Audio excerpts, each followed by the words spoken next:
कला दर्पण न्यूज। हुपरी नगर परिषदेच्या आरोग्य विभागातील 34 कंत्राटी सफाई कर्मचाऱ्यांना कामावर रुजू करून घेणं आणि शासन नियमानुसार किमान वेतन देण्याच्या प्रश्नावरून आज आमदार अशोकराव मानेबापू यांच्या उपस्थितीत झालेल्या समन्वय बैठकीत वातावरण चांगलंच तापलं।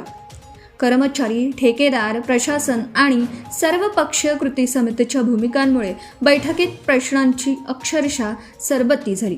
अखेर ठेकेदारांनीच ठेका परवडत नाही, ठेका बंद करण्याचं पत्र देतो अशी भूमिका घेतल्याने प्रकरणाला नवे वळण मिळालं आहे। गेल्या काही दिवसांपासून 34 कंत्राटी कर्मचाऱ्यांना कामावर घेतलं जात नसल्याने तसेच किमान वेतनाच्या प्रश्नावरून आंदोलन सुरू आहे। या पार्श्वभूमीवर आज आमदार माने यांच्या उपस्थितीत संबंधित ठेकेदार व नगर परिषद प्रशासनाची बैठक घेण्यात आली। बैठकीत कर्मचाऱ्यांना तातडीने कामावर घेण्याबरोबरच त्यांना शासनाच्या नियमानुसार किमान वेतन मिळावं या मुद्द्यावर सविस्तर चर्चा झाली। आरोग्य सभापती संतोष वाळवेकर यांनी स्थानिक कामगारांना कामावर घेण्याची स्पष्ट भूमिका मांडली।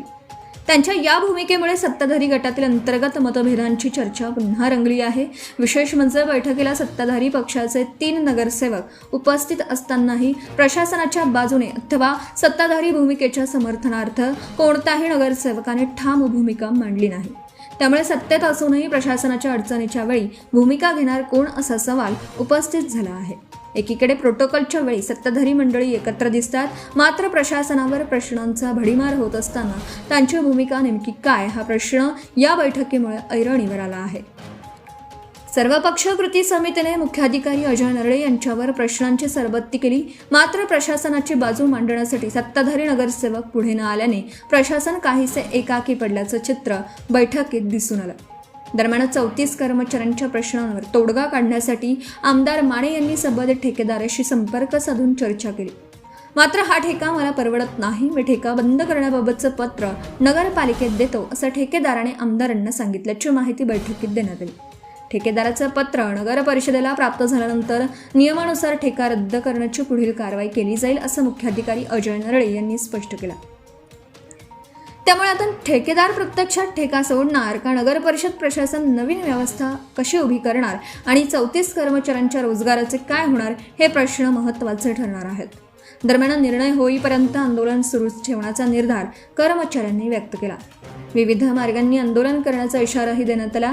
त्यामुळे हा प्रश्न केवळ 34 कर्मचाऱ्यांच्या रोजगारापुरता मर्यादित न राहता नगर परिषदेच्या आरोग्य विभागातील कंत्राटी कामकाज, किमान वेतनाची अंमलबजावणी, स्थानिक कामगारांना संधी आणि प्रशासन सत्ताधारी यांच्यातील समन्वय यांच्याही कसोटी घेणारा ठरतोय।